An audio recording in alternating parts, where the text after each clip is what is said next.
لا انا مش فاضي خالص للي بتتكلمي فيه ده. لا يا بنتي والله انا مش لاحق ارمش، بس انا كرئيس مجلس اداره الشركه هنا ما عنديش وقت، والله يومي مش ملكي، انترفيوهات على ندوات على مؤتمرات، انا هفضي من جدولي 5 دقايق كده اجي اهف الشمع معاكم وامشي. رغايه قوي. بس بليز بليز اجي الاقي الشمع والع. ما عنديش وقت والله، اجي الاقي بقى لسه بتدوروا على ولاعه وبتلسع والكلام ده. هاجي اهف الشمع اديك الخاتم الالماظ اللي انا جايبهولك واخد طيارتي الخاصه اطلع على باريس. يلا بقى عشان معايا شغل. يلا يلا باي باي. باي باي يا امينه يا خليل. شغلانه رئيس مجلس الاداره دي صعبه بشكل. الله يكون في عونك.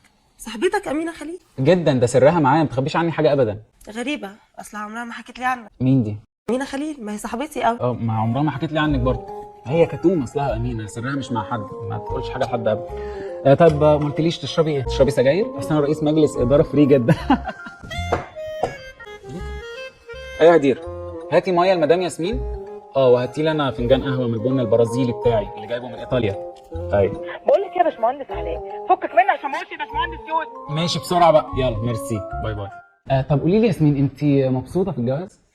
الحمد لله. لا يعني قصدي ما فيش مشاكل مثلا، بيزعق لك، بيمد ايده عليكي مثلا؟ انت ايه علاقته بالانترفيو؟ لا اصل انا كرئيس مجلس اداره احب قوي اطمن على الموظفين بتوعي ان هم ما فيش مشاكل عندهم في البيت واخده تركيزهم من الشغل، فاهمه؟ لا اطمن، متجوزه ومبسوطه مع الحمد لله. متجوزه ومبسوطه؟